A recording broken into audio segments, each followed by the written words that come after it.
శ్రీమతే రామానుజాయ నమః. ఈనాడు అంటే ఎన్నో రోజుల నుంచి మీతో సంభాషించాలని, మీ యొక్క జ్ఞానాన్ని మేము పంచుకోవాలని, మాకే కాదు అందరికీ ఆ అనుభూతి కలగాలని మేము ఎన్నోసార్లు తప్పించాము. ధీ శ్రీనివాస్ గారు, కానీ మిమ్మల్ని నేను శ్రీనివాస్ గారు అనే, మరి ఎందుకంటే మీ యొక్క వాక్చాతుర్యంలో ఢీ అనుకోగలరు ఎవరైనా, కాబట్టి మిమ్మల్ని మేము శ్రీనివాస్ గారనే మేము మీ నామాన్ని పిలుస్తాం.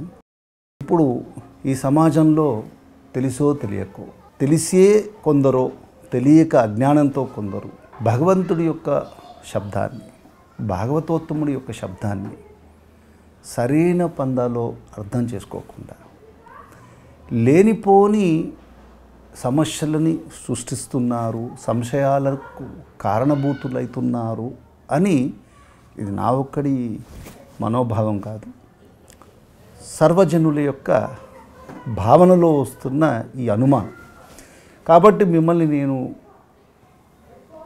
అడగాల్సిన ప్రశ్న, సంశయం అనుకోండి, ప్రశ్న అనుకోండి, ప్రశ్నోపనిషత్తులో ఉన్న విధి విధానం అనుకోండి అని, సూటి ప్రశ్న: భగవంతుడికి భాగవతోత్తముడికి ఏమిటి తేడా? ఓం అస్మద్గురుభ్యో నమః. స్వచ్ఛోర్ధ్వపుండ్రవిలసత్కమనీయఫాలం ప్రజ్ఞాసమంచితమృదుస్మితవక్త్రలీలం కాషాయదండపరిమండితభవ్యకాయం శ్రీజీయరాఖ్యయతి శేఖరమానతోస్మి. సత్యజ్ఞానసుఖస్వరూపమమలం క్షీరాబ్ధిమధ్యస్థితం యోగారూఢమతిప్రసన్నవదనం భూషాసహస్రోజ్వలం త్ర్యక్షం చక్రపినాకసాభయకరాన్ బిభ్రాణమర్కచ్ఛవిం ఛత్రీభూతఫణీంద్రమిందుధవళం లక్ష్మీనృసింహం భజే. భగవంతుడి యొక్క సంబంధం కలిగిన వాడెవ్వడో వాడు భాగవతుడు.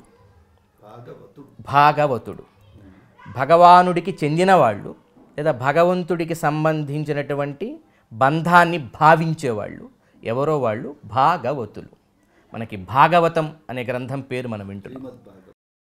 పెద్దలు చెప్పారు భాగవతం భాగవతం అని అంటూ ఉంటే భాగవతం, భాగవతం, భాగవతోత్తములు, ఈ భాగవత భక్తుడు, ఇవన్నీ కూడా భగవంతుడికి సంబంధించిన సేవ చేసేవాళ్ళు, భగవంతుడికి సంబంధించినటువంటి భావనతో భగవద్భావనామయమైన జీవితం గడిపేవాడు ఎవడో వాడు భాగవతుడు. అప్పుడు భగవత్తుడు అంటే ఎవరు? ఆ భగవత్ శబ్దం ఏం చెబుతోంది అంటే, విష్ణు పురాణం అని మనకి 18 పురాణములలో పురాణ రత్నంగా కీర్తిస్తారు. పరాశర మహర్షి ప్రణీతమది. వ్యాసభగవానుడి యొక్క తండ్రి గారైనటువంటి పరాశర మహర్షి కృప చేసినటువంటి పురాణం. చాలా గొప్ప పురాణం అది, ఎంతో విజ్ఞానాన్ని అందించేటువంటి పురాణం, ప్రౌఢమైనటువంటి పురాణం కూడా అది. అందులో చాలా అద్భుతంగా మనకు ఆ మహర్షి తెలియజేస్తారు. జ్ఞాన శక్తి బలైశ్వర్య వీర్య తేజాంశేషత భగవత్ శబ్దవాచ్యాని. జ్ఞాన శక్తి బల ఐశ్వర్య వీర్య తేజాంశేషత, ఒక 6 గుణాలు చెప్పారు. ఈ 6 గుణములకు షడ్గుణములు అని పేరు.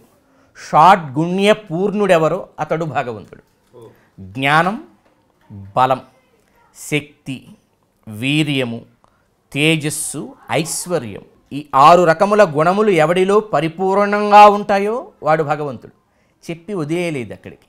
భగవత్ శబ్దవాచ్యాని అని చెప్పి వినా హేయైర్ గుణాదిభి అన్నారు. అంటే ఈ 6 గుణములు తప్ప దోషపూరితములైనవి కానీ, ఎక్కడైనా మనకి లోపభూయిష్టమైనటువంటివి ఇతర గుణాలు ఏవైతే ఉంటాయో దుర్గుణాలు, అవేవి లేనివాడు.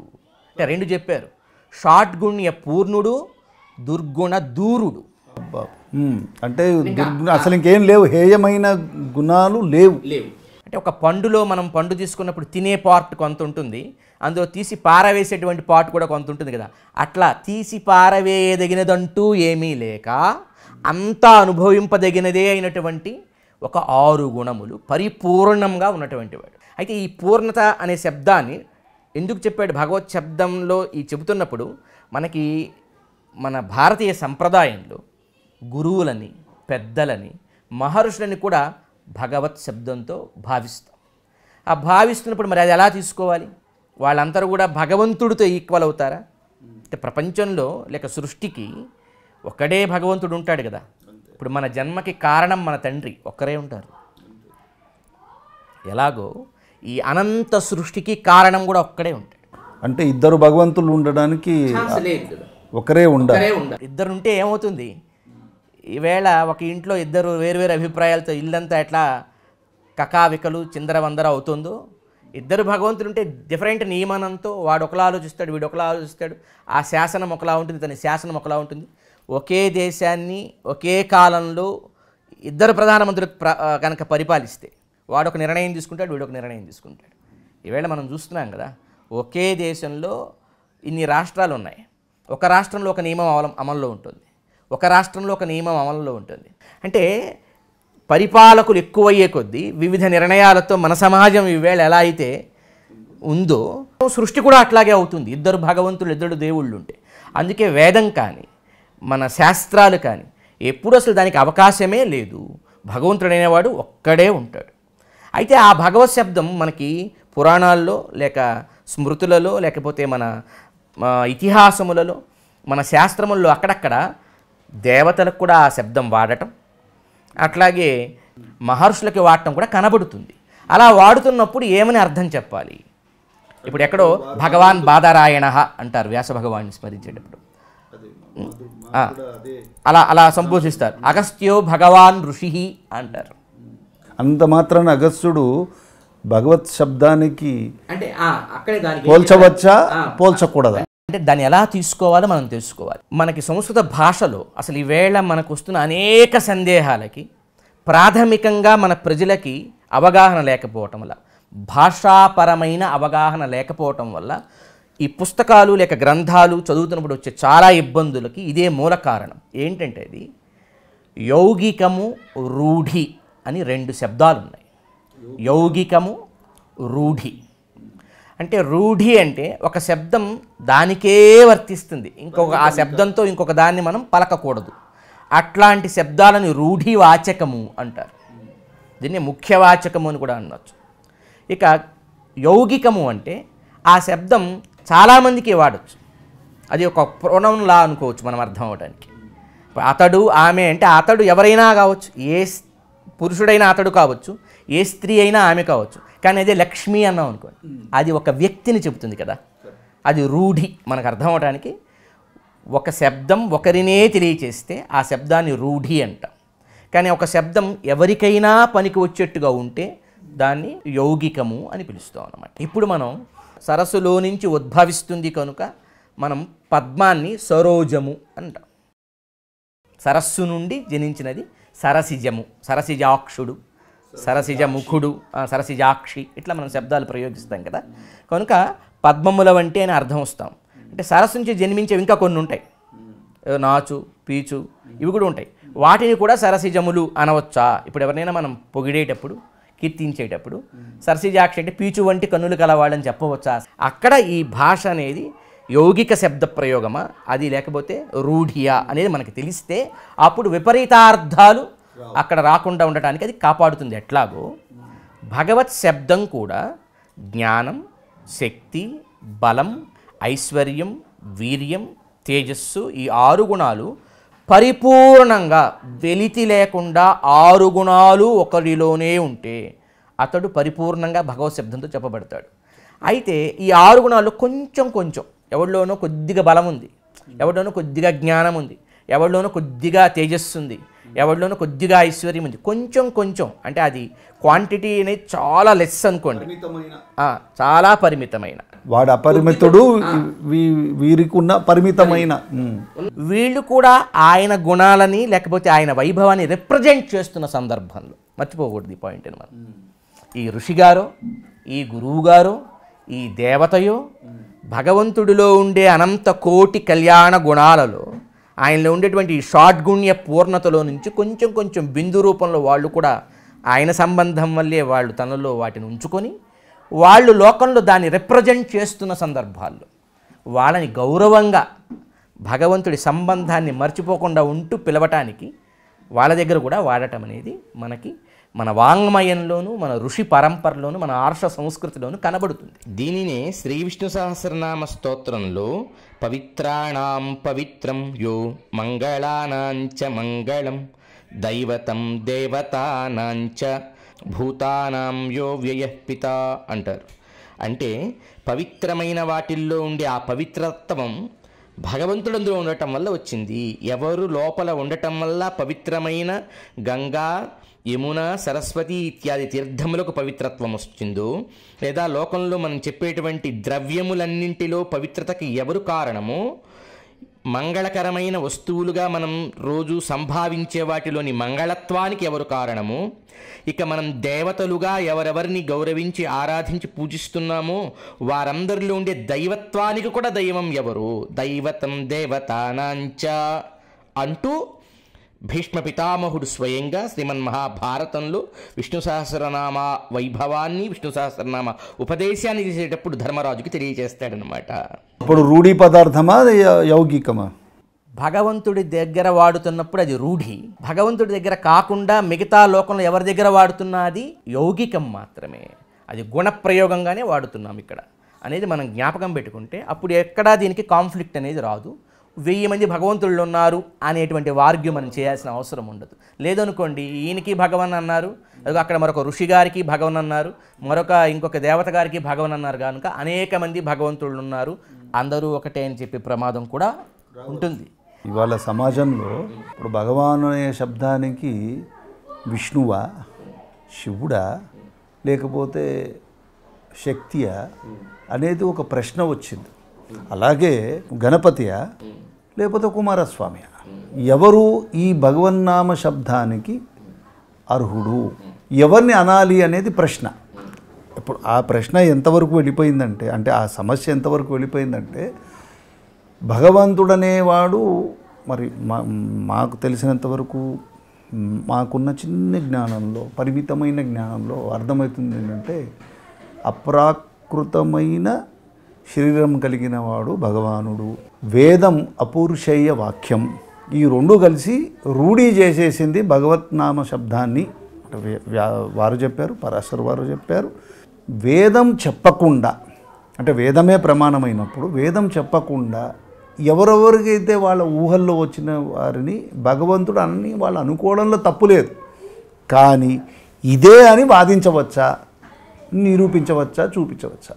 అంటే ఈ భగవత్ శబ్ద నిర్వచనాన్ని అందించినటువంటి పరాశర మహర్షి ఏవమేష మహాన్ శబ్ద మైత్రేయ భగవానితి పరమబ్రహ్మభూతస్య వాసుదేవస్య నాణ్యగ అని స్పష్టపరుస్తారు. అంటే నిష్కర్ష చేస్తారన్నమాట.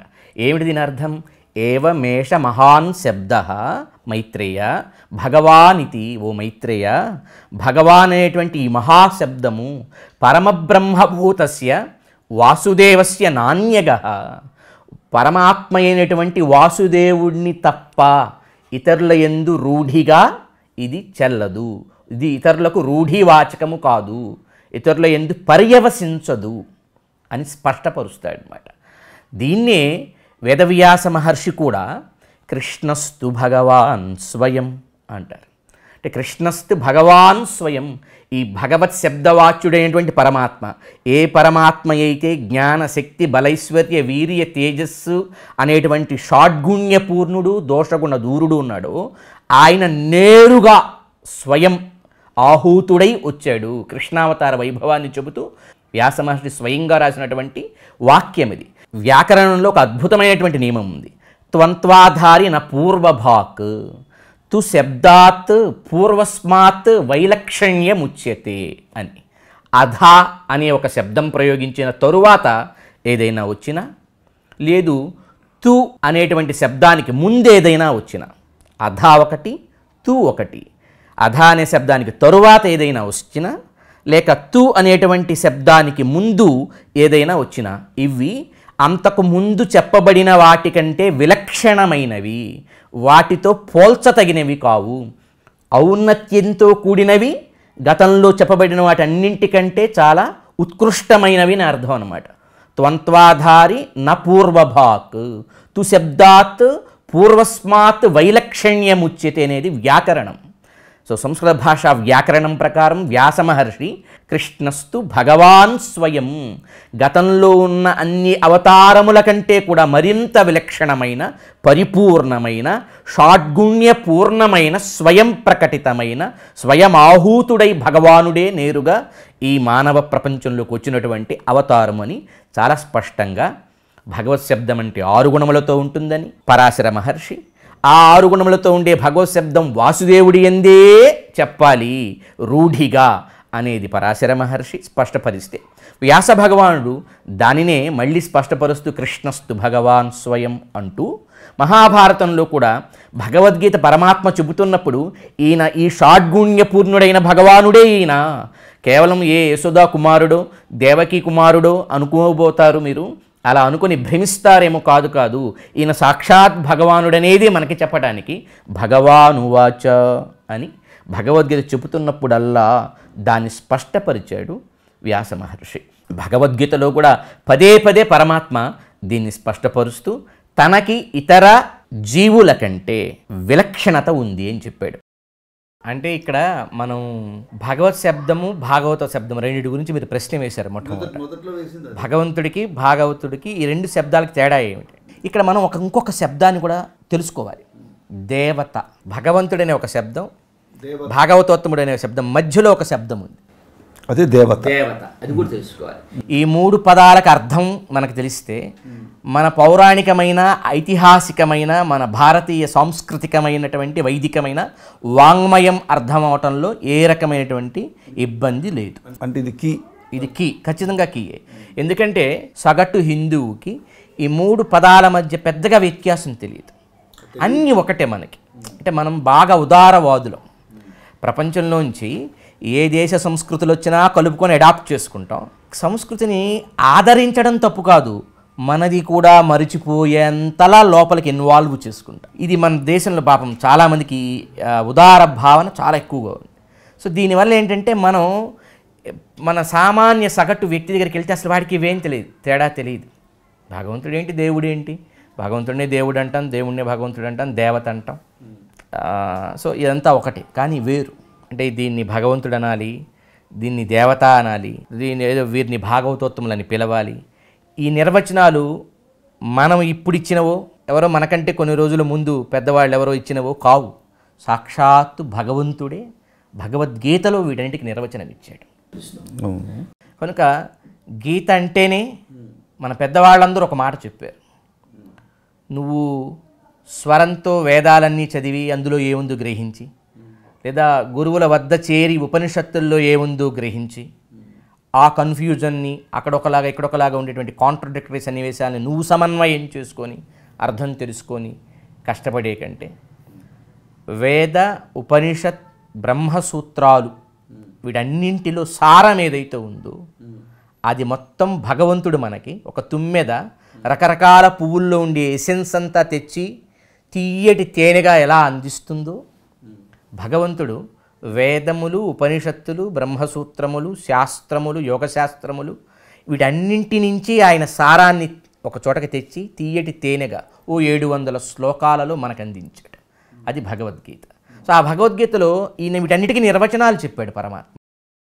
భగవంతుడు అంటే ఎవరు, దేవత అంటే ఎట్లా ఉంటుంది, అది అలాగే భక్తులు ఎలా ఉంటారు, అసలు భాగవతోత్తములు ఇందాక మనం అనుకున్నామే వాళ్ళు ఎలా ఉంటారు, ఆయన ఒక చోట చెప్తాడు పరమాత్మ. వాళ్ళు ఎలా ఉంటారు ఆ భాగవతోత్తములు అంటే, మహాత్మానస్తు మాం పార్థ దైవీం ప్రకృతిమాశ్రిత్య భజంతి అనన్యమనసో జ్ఞాత్వా భూతాదిమవ్యయం దేవాన్ భావయతానేన తే దేవా భావయంతు వః పరస్పరం భావయంతః పరమశ్రేయః అవాప్స్యథ చెప్తాడు.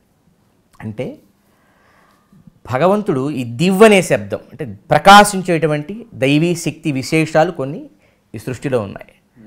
మనకి దాహం వేస్తే ఆ దాహాన్ని తీర్చే ఒక జలం, మనకి ఉనికికి కారణమైనటువంటి పృథ్వీ, మనకి వేడినిచ్చేటువంటి ఉష్ణం, అవకాశాన్నిచ్చేటువంటి ఆకాశం, అంటే పృథివ్యప్ తేజో వాయురాకాశములు అంటామే, పంచభూతాలు అంటామే, ఇవన్నీ దేవతలే.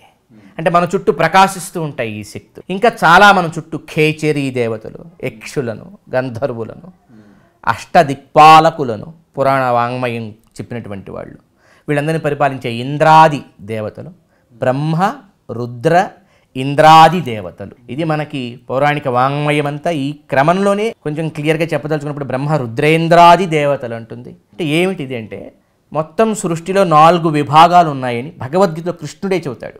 చాతుర్వర్ణ్యం మయా సృష్టం గుణకర్మ విభాగశః అంటాడనమాట. ఈ సృష్టి మొత్తంలో 4 విభాగాలు ఉన్నాయి, వాటిని గుణముల వల్ల కర్మల వల్ల చేశానంటాడు. విభాగించింది అతడే, పరమాత్మే విభాగించాడు. చాతుర్వర్ణ్యం మయా సృష్టం, ఈ మొత్తం నా చేత సృష్టించబడినటువంటి ఈ మొత్తం ప్రకృతి 4 విభాగములుగా ఉంది. చాతుర్వర్ణ్యం 4 వర్ణములుగా అంటే 4 విభాగములుగా ఉంది. దేన్ని బట్టి చేశాను నేను అలా సృష్టిని అంటే గుణకర్మ విభాగశః, వాటి ఉండేటువంటి గుణములను బట్టి కర్మలను బట్టి నేను చేశానని చెప్తాడు ఆయన. అయితే దీన్ని కొంతమంది అర్థం చేసుకోలేక సమాజం నుండి 4 వర్ణాలు ఉన్నాయి, బ్రాహ్మణ క్షత్రియ వైశ్య శూద్ర, ఈ వర్ణాలే కృష్ణుడు చెప్పిందని అనుకున్న వాళ్ళు ఉన్నారు. కానీ కృష్ణుడు అక్కడ ఒక మాట ప్రయోగించాడు. ఈ బ్రాహ్మణ క్షత్రియ వైశ్య శూద్రులు మనుషుల్లో వర్ణాలు కదా, టోటల్ ఈ 4 ఏ జాతికి చెందిన వాళ్ళు అవుతారు? మనుష్య జాతికి చెందిన వాళ్ళు అవుతారు. కనుక ఆయన ఏమంటున్నాడు, నా వల్ల మొత్తం సృష్టి 4 రకాలుగా అంటాడు. మొత్తం సృష్టిలో మనిషి ఒక్కడే కాదుగా ఉంది, మొత్తం పశుపక్షాదుల నుంచి స్థావర జంగమాలు అన్నీ ఉన్నాయి. కనుక ఆ అర్థం అక్కడ తగదు.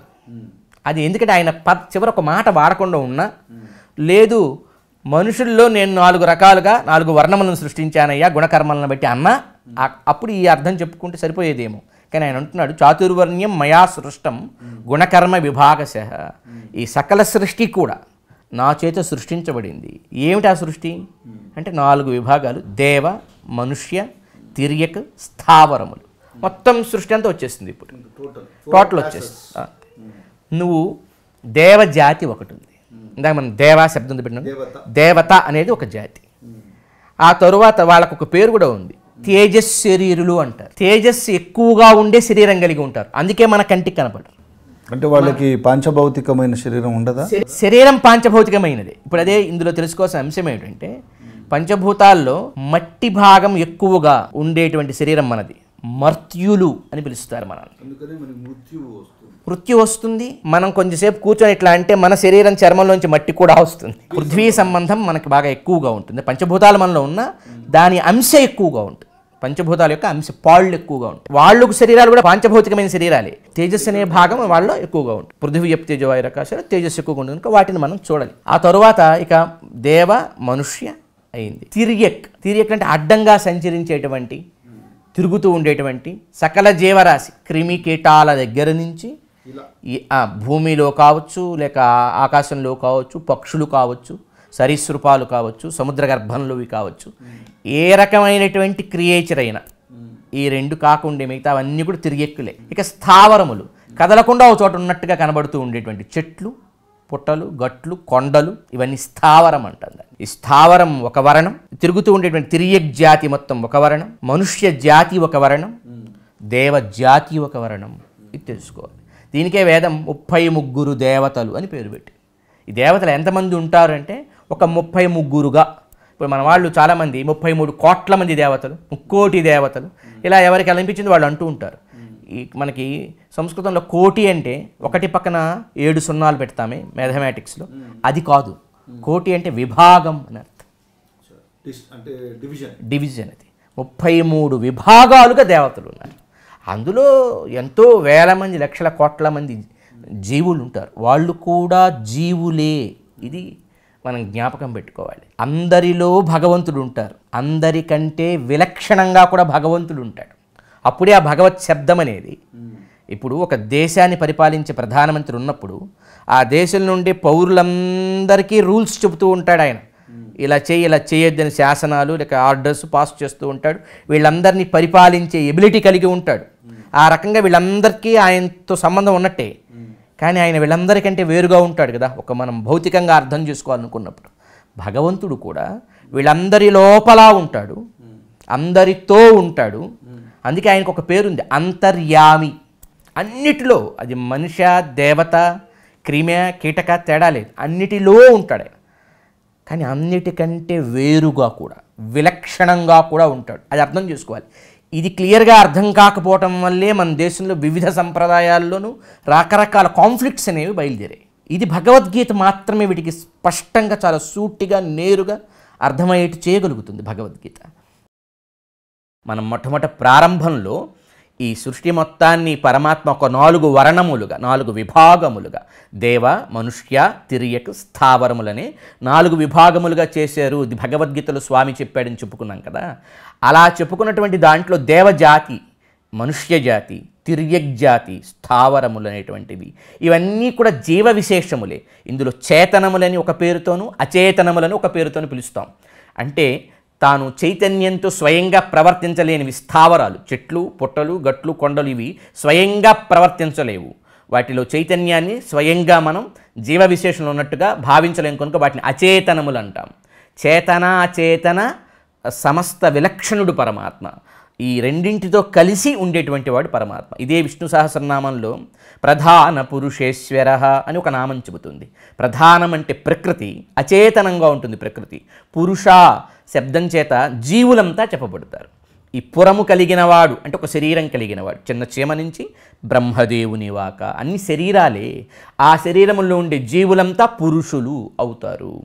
కనుక ప్రధాన అంటే ప్రకృతి, పురుష అంటే జీవుడు, ఈశ్వర ఈ రెండింటిని నియమించేవాడు, వీటి నియామకుడైన వాడు, వీటిని పాలించి పోషించేవాడు పరమాత్మ. అంటే ఈ రెండిటితో కలిసి ఉంటాడు. చేతనాచేతనములతో కలిసి ఉండేవాడెవరో ఆయన పరమాత్మని విష్ణు సహస్రనామంలో ప్రధాన పురుషేశ్వర అనే నామం స్పష్టపరుస్తుంది. కన్స్ట్రక్టివ్గా కట్టబడిన కన్స్ట్రక్షన్లో ఒక ప్యాటర్న్ ఎట్లా మెయింటైన్ అవుతుందో అట్లాగే వైదిక వాంగ్మయమంతా ఒకే విషయాన్ని చెబుతోంది. ఆశ్చర్యం ఏంటంటే ప్రామాణికమైనటువంటి ప్రమాణతమములైనటువంటి వైదిక వాంగ్మయం మొత్తం ఒకటే విషయాన్ని చెబుతున్నా దాన్ని గ్రహించే శక్తి లేకనో, గ్రహించిన విప్రలంభ అనే దోషం చేతనో పదే పదే అనేక విరుద్ధములైనటువంటి భావాలని ప్రజల మనస్సుల్లోకి చూపించే ప్రయత్నం కొంతమంది కపటులు, శఠులు చేస్తున్నారు. కాదని సత్యం మనం ఎప్పుడైనా చెబితే దానికి హఠం చేస్తున్నారు వాళ్ళు. నిజానికి ఒకసారి భగవద్గీతను మళ్ళీ పరిశీలిస్తే భగవద్గీతలో చాలా చక్కగా పురుషోత్తమ ప్రాప్తి యోగంలో స్వామి ఒక 3 శ్లోకాలు వరుసగా చెబుతాడు. మనం గుర్తించాల్సింది భగవద్గీతను చదివినా ఇంకెక్కడన్నా చదువుతున్నా ప్రమాణ పరంపర ఉంది. పరశతములైన వేల సంఖ్యలో ప్రమాణములు ఉన్నాయి. మనం చెబుతున్నటువంటి ఈ ప్రమాణతమమైనటువంటి అంశములన్నింటికి ఎక్కడో చిన్న చిన్న అక్షరాలు, పదాలు, వాక్యాలు, మొక్కలో పట్టుకొని మనం మాట్లాడటం లేదు. పురుషోత్తమ ప్రాప్తి యోగంలో ఒక 3 శ్లోకాలు స్పష్టపరుస్తాడు. ద్వా విమౌ, ఎత్తుకోవటమే స్వామి, ప్రారంభమే ద్వా అంటాడు. అంతా ఒకటే, అన్నీ ఒకటే, ఉందంతా ఒక్కటే, ఏ భేదం లేదు అని మాట్లాడే వాళ్ళకి ప్రారంభమే ద్వా విమౌ పురుషౌ లోకే.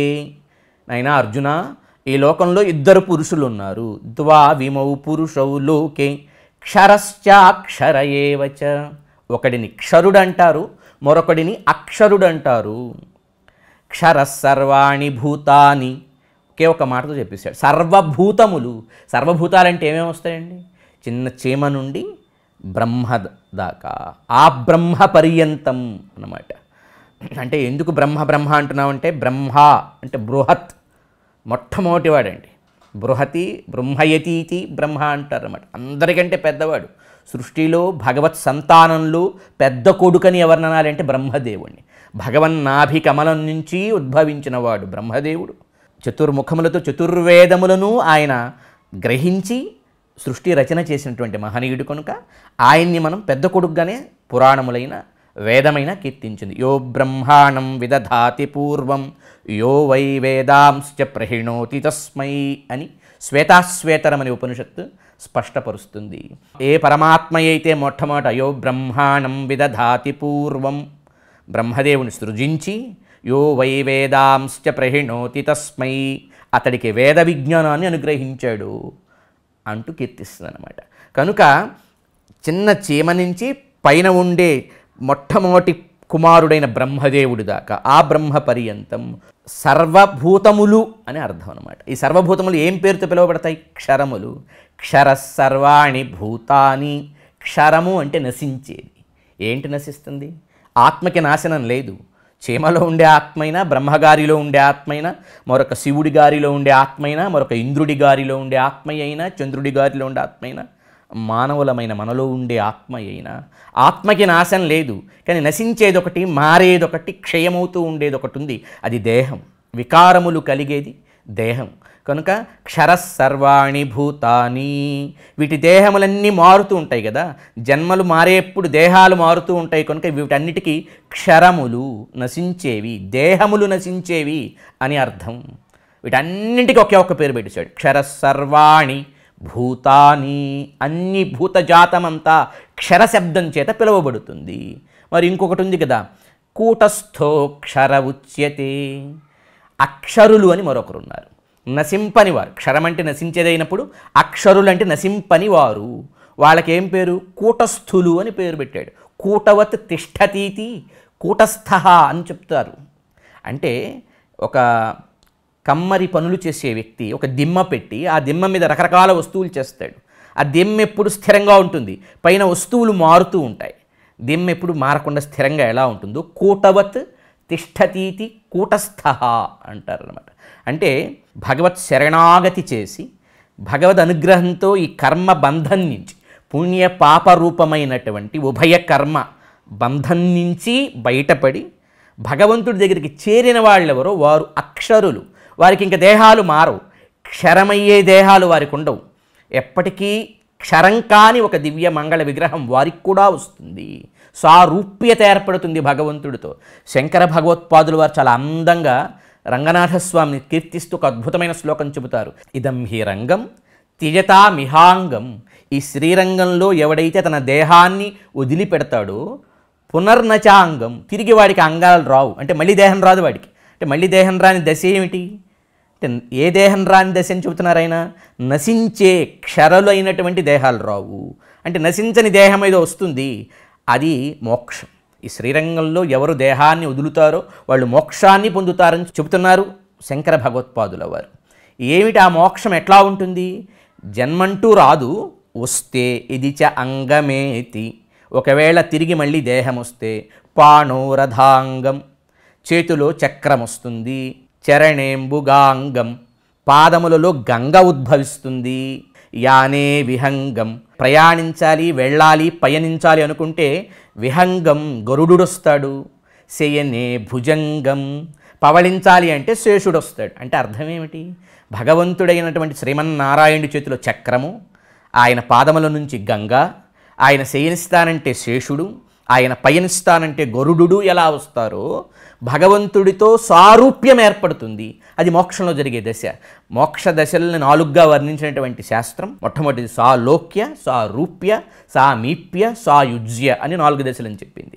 ఆయన లోకంలోకి అడుగు పెట్టడం, ఆయనలాంటి రూపం రావటం, ఆయనకి సమీపంగా వెళ్ళటం, ఆ స్వామితోనే అవిభాజ్యంగా కలిసిపోవటం, ఇట్లాంటి 4 దశలు వస్తాయని చెప్పింది. కనుక ఇది శంకర భగవత్పాదులు వారికి కీర్తిస్తారు. అంటే అక్షరులు అనేటువంటి వాళ్ళు ఈ కర్మబంధం నుంచి విడివడి పరమాత్మతో చేరుతారు కనుక ఇక వారికి దేహాలు మారటం అంటూ ఏం ఉండదు. కనుక వారు అక్షరులు. నశించని ఒక దివ్య మంగళ విగ్రహం వచ్చింది అంటే వారు చాలా గొప్పవాళ్ళు. అంటే కింద సృష్టిలో ఉండేటువంటి బ్రహ్మాదుల దాకా అక్షరులు అనబడతారు. ఇది మనమెవరని చెప్పిన మాటలు కావు, నేరుగా కృష్ణ పరమాత్మ భగవత్ శబ్దవాచ్యుడైన స్వామి పరమాత్మ చెప్పినటువంటి మాటలు. పురుషోత్తమ ప్రాప్తి యోగం భగవద్గీతలో చదవండి, అందరి దగ్గర లభిస్తుంది. ద్వావిమౌ పురుషౌ లోకే, 2 పురుషులున్నారు అర్జున.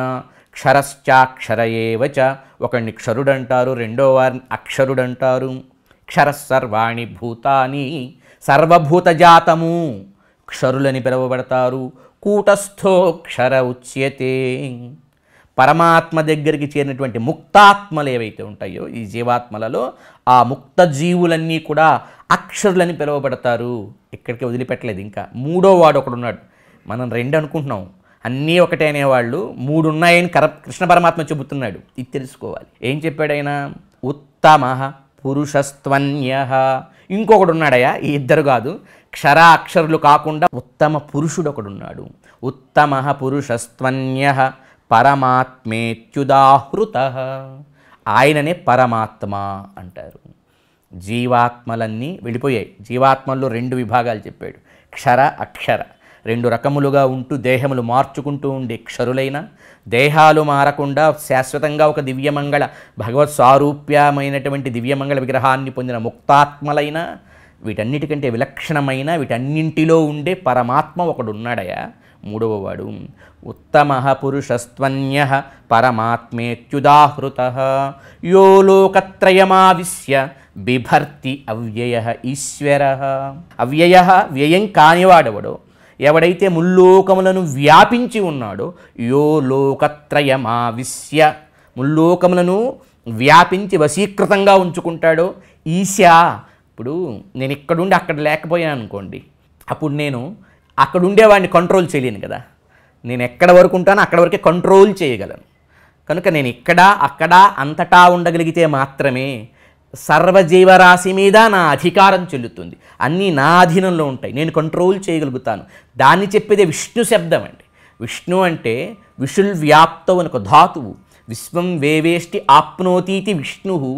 విశ్వం మొత్తమంతా వ్యాపించి ఉండేది, వ్యాపనశీలము కలిగినవాడు ఒక్కరే ఉన్నారు, పరమాత్మ. అది పరమాత్మకు ఉండే గుణం అండి. ఇక మిగతా వాళ్ళకి ఎవరికి ఆ వ్యాపనశీలం ఉండదు. ఎక్కడో జరుగుతున్నటువంటి దానిని యోగశక్తితో దర్శించి గుర్తించి ఇక్కడి నుంచి మాయమై అక్కడ ప్రత్యక్షం కావచ్చేమో తప్ప, ఒకే సమయంలో ఒకే కాలంలో సర్వభూతములలోనూ సర్వ పదార్థములలోనూ సర్వ అణువులలోనూ వ్యాపించుండేవాడు ఒకడే ఒక్క ఆయనకే విశ్వం వేవేష్టి ఆప్నోతీతి విష్ణు. విషుల్ వ్యాప్తౌ, వ్యాపనశీలము కలిగిన వాడు. విష్ణు శబ్దం దాన్ని చెబుతుందండి. కనుక ఆయనని పరమాత్మ అంటారు. ఆయన మూల్లోకములను వ్యాపించి ఉండి అన్నింటినీ నియమనం చేస్తాడు. ఈశిత్వం అంటారు ఆ గుణాన్ని. అది చెప్తున్నాడు అనమాట 2వ శ్లోకంలో స్పష్టంగా. ఆయన 3వ వాడు ఉన్నాడు, ఉత్తమ పురుషస్త్వన్య, వాడిని పరమాత్మ అంటారు. ఎవరైనా యో లోకత్రయమావిశ్య బిభర్తి అవ్యయ ఈశ్వర, ఎవడు అవ్యయుడై ముల్లోకములను నింపి వ్యాపించి దాన్ని కంట్రోల్ చేయువాడెవరో వాడు. భగవంతుడు అక్కడికి ఆపలేదు ఆ 2 శ్లోకాలు చెప్పి, యస్మాత్ క్షరమతీతోహం అక్షరాదపి చోత్తమ అతోస్మి లోకే వేదే చ ప్రథిత పురుషోత్తమ అని చెప్తాడు, స్పష్టపరుస్తాడనమాట. యస్మాత్ క్షరమతీతోహం, ఎవడైతే క్షరుల కంటే అతీతుడో, అక్షరాదపి చోత్తమ, ఎవరైతే అక్షరుల కంటే ఉత్తముడో, అతోస్మి లోకే వేదే చ ప్రథిత, లోకమునందు వేదన్నందు కూడా అతడు చాలా సుప్రసిద్ధుడయ్యాడు. ఏమని? పురుషోత్తమ. ముందు చెప్పాడు పైన పరమాత్మ అంటే ఆయనైనా పురుషోత్తముడని చెప్పడ్డాడు. అహం తనని సూచించుకుంటూ, ఆ అక్షరుల కంటే అహం నేను ఉత్తముణ్ణి, అందుకే నన్ను వేదములు లోకములు కూడా పురుషోత్తముడని పిలుస్తాయి అని పురుషోత్తమ ప్రాప్తి యోగను స్పష్టపరిచాడు. ఇంత స్పష్టంగా జీవాత్మల కంటే ప్రకృతిలో ఉండే అన్ని వస్తువుల కంటే నేను విలక్షణుణ్ణి రా బాబు, నన్ను పరమాత్మ అంటారు, పురుషోత్తముడు అంటారని ఇంత స్పష్టంగా భగవద్గీతలో స్వామి చెబుతున్నా అన్నీ ఒకటే, అందరూ ఒకటే.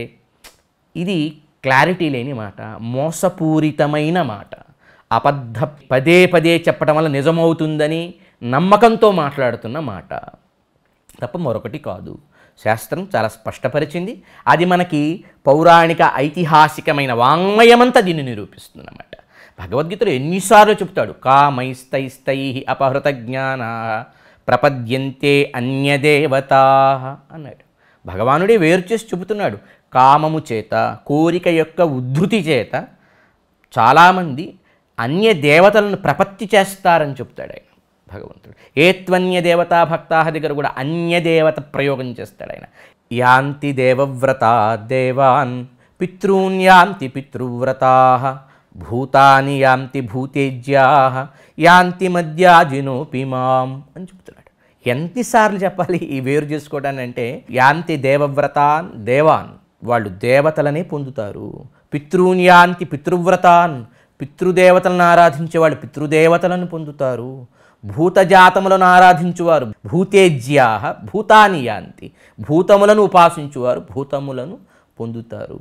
యాంతి మధ్యాజినోపి మాం, నన్ను ఉపాసించువారు, నన్ను యజించువారు నన్ను పొందుతారు. ఎంత స్పష్టంగా మళ్ళీ ఇక్కడ మళ్ళీ స్వామి కేటగరైజ్ చేసి చెప్తాడు. భగవద్గీతలో కూడా ఆయన ఏత్వన్యదేవతా భక్తా యజంతే శ్రద్ధయాన్వితా, ఎవరైతే ఇతర దేవతలను కూడా అన్యదేవత ప్రయోగం చేసి చెప్తాడు, అన్యదేవతల్ని ఉపాసిస్తున్నారో, ఏతు అన్యదేవతా భక్తా యజంతే శ్రద్ధయాన్వితా తేపి మామేవ, వారు కూడా నన్ను పూజించినట్లే కౌంతేయ, అవిధిపూర్వకం. కానీ అది విధి కాదు, ఒక విధానం అంటామే, ఒక సరళమైన, ఒక సక్రమమైన, ప్రామాణికమైన పద్ధతి కాదు. అవిధి అంటే ఏంటి? మనం అందరం పాటించవలసింది ఏదో అది విధి, దాన్ని తప్పడం కదా అవిధి అంటే. ఎందుకు అవిధి అనే ప్రయోగం చేశారు అక్కడ? తాను వారందరికీ అంతర్యామిగా ఉంటాడు, అది గుర్తించటం లేదు మనం అని, వాళ్ళందరినీ సమమని, అన్నీ ఒకటని భావిస్తూ అన్నింటినీ పరమాత్మ తుల్యంగా భావించడం అవిధి అని స్వామి చెబుతుంటే, ఈ భేదం చూస్తే నరకాలు వస్తాయి, పాపాలు వస్తాయి అనే శ్లోకాలు ప్రచారం చేయటం అత్యంత విరుద్ధం భగవద్గీతకి. ఇలా ఒక చోట కాదు, ఎన్ని చోట్ల చెప్పాడు స్వామి, 1-2 చోట్ల, అడుగడుగునా భగవద్గీతలో ఇది చెప్పే ప్రయత్నమే చేశాడు. భగవద్గీత దీనిని నిరూపించే ప్రయత్నమే చేశారు. మొత్తం కృష్ణావతారం అంతా కూడా వేదం ఏ సారాన్ని చెబుతుందో ఆ వేద సారంలోని పరమాత్మ గీత ద్వారా నిరూపించాడు. విశ్వరూప సందర్శన యోగంలో అతను చెప్పాడు, నేను ఎవరు అన్నారు. కొన్ని పేర్లు తీసుకున్నాడు. చంద్రుడు నేనే అన్నారు, సూర్యుడు నేనే, విభూతి యోగంలో సుస్పష్టంగా వారు చెప్పారు. సందర్శన యోగానికి ముందున్నది ముందు విభూతి యోగం లోపల తాను ఎవరన్నారు. ఆ తర్వాత విశ్వరూప సందర్శనం చేశారు, చూపించిన దాంట్లో కూడా అన్ని స్వరూపాలు అక్కడ ఉన్నాయి. ఉన్నప్పుడు అక్కడ లేనిది వ్యాస భగవానుడే ఇచ్చినది కదా భగవద్గీత కూడా. వ్యాస భగవానుడు చెప్పినది మహాభారతంలో ఉన్న రహస్యాన్ని మించి ఇతరత్ర పురాణము ఏదైనా భగవానుడు చెప్పిన విభూతి యోగాన్ని అలాగే విశ్వరూప సందర్శన యోగాన్ని ఖండించడానికి ఏమైనా ఆస్కారం ఉందా? అంటే ఇప్పుడు ఈ ప్రశ్నకి మనం కొంత పునాదిలా, కొంత ప్రిఫిక్స్ కొంత తెలుసుకోవాల్సింది ఏంటంటే, మన పెద్దవాళ్ళు మనకొక ప్రమాణ విధానాన్ని చెప్పారు. ప్రమాణం అంటే ఏది నిజం లేకపోతే ఏది మనం గుర్తించి అనుసరించాలో మనకి చెప్పేటువంటి ఒక కొలమానం ప్రమాణం. దానికి ఒక విధానం చెప్పారు పెద్దవాళ్ళు.